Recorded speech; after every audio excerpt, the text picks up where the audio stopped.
राधे राधे। चलिए देखते हैं कि आपकी रिलेशनशिप रीडिंग क्या आ रही है। यहाँ पे कार्ड्स दिखा रहे हैं कि आपके इमोशंस तो रियल हैं, लेकिन एक्सप्रेशंस आपके अनइवन हैं। यानी कि एक तरफ से दिल ज़्यादा इन्वॉल्व था, तो दूसरी तरफ से कंट्रोल, फियर या कन्फ्यूजन बहुत ज़्यादा दिखाई दे रहा है।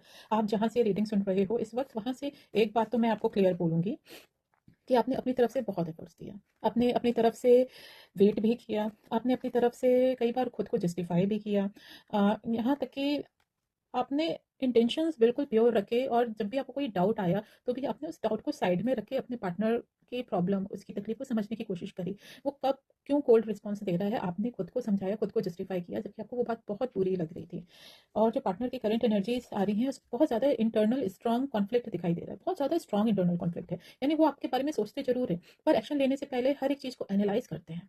इसलिए उनका साइलेंस रिजेक्शन आपको लगता है, बट ये उनका साइलेंस रिजेक्शन नहीं है। वो खुद से लड़ रहे हैं, क्योंकि वो ओवर एनालाइज कर रहे हैं चीज़ों को। यहाँ पर कार्ड्स ये भी कह रहे हैं कि उनके खुद के मन में दो चीज़ें चल रही हैं। एक तरफ तो एनर्जी बोल रही है कि और वो अपने कनेक्शंस को ना, आपके साथ अपने कनेक्शंस को खोना नहीं चाहते, और दूसरी तरफ रिस्पॉन्सिबिलिटी या पास्ट फियर उनको पीछे खींच रहा है। खोना भी नहीं चाहते, या जो उनके कुछ पिछले ऐसे फियर हैं या रिस्पॉन्सिबिलिटी उठाने वाली बात है, तो वो उनको पीछे खींच लेती है। इस रीडिंग में ये भी दिख रहा है कि उन्हें आपकी वैल्यू तो समझ में आ रही है, लेकिन थोड़ी लेट आ रही है। आपका शांत रहना, आपका डिग्निफाइड डिस्टेंस मेंटेन करना, ये सब उनके लिए एक तरह से ना मिरर बन रहा है। यहीं से उनका रिग्रेट और रियलाइजेशन स्टार्ट होता है, क्योंकि ना उनको एहसास हो रहा है, दिखाई दे रहा है, एक वो मिरर बनता हुआ दिखाई दे रहा है कि हाँ, वो गलत कर रहे हैं, वो आपको पेन दे रहे हैं, एक्सेप्ट तो नहीं कर रहे हैं, बट अंदर ही अंदर अब वो गिल्ट आती हुई दिखाई दे रही है। तो आगे के जो फर्दर गाइडेंस है वो यही है कि आप देखो, किसी भी रिलेशनशिप में ना खुद को फोर्स मत करो, जस्टिफाई मत करो अपनी हर एक बात को। जो आपको चूज करेगा वो क्लैरिटी के साथ आपको चूज करेगा। फ्यूचर एनर्जीज में स्लो रिकनेक्शन या कन्वर्सेशन का योग तो दिखाई दे रहा है, लेकिन टर्म्स आपके लिए बेटर होंगे। इस बार बैलेंस होगा, सिर्फ आप ही एफर्ट नहीं करोगे, सामने वाला भी एक बार एफर्ट करेगी, क्योंकि आप तो वैसे ऑलरेडी हार्ट ब्रोकन वाली एनर्जीज लेके आए हो। तो यहाँ पे ना तो जरूरी है कि सामने वाला भी थोड़ा सा एफर्ट करें।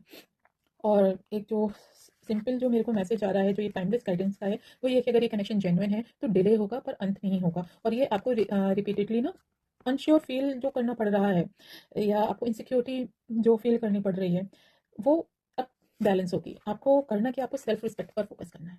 आपका दिल सॉफ्ट है, पर आप वीक नहीं हो, है ना। आप एक जगह स्टक हो गए हो, बट आप कंफ्यूज नहीं हो। इसलिए ना चीज़ों को आपको अपने बेटर तरीके से ना हैंडल करना पड़ेगा। ये नहीं है कि जो सिचुएशन जैसी है आप उसको वैसे ही रहने दो। यहाँ पे आपने बहुत कुछ अपने रिलेशनशिप में दिया, सामने से मिल नहीं रहा है, तो अब वेट करो। और उसके लिए एक मिरर वर्क की तरह बनो, कि उसको सामने वाले को अपनी गिल्ट पता चले, और वो भी आपको उतनी ही सेल्फ रिस्पेक्ट, लव, केयर दे। और यहाँ पे एनर्जीज आ रही है कि चीज़ें बेटर तो होंगी, बस आपको चेज नहीं करना है। सेल्फ वर्थ, सेल्फ रिस्पेक्ट रखोगे ना, तो आपके लिए रिलेशनशिप मेंटेन करना ज़्यादा हेल्पफुल होगा। अगर आप मेरी रीडिंग से थोड़ा सा भी एनर्जाइज्ड फील कर रहे हो, या थोड़ी सी भी आपको हिम्मत बनती है, तो क्लेम एनर्जीज को जरूर कीजिएगा। All the best, take care, Radhe Radhe.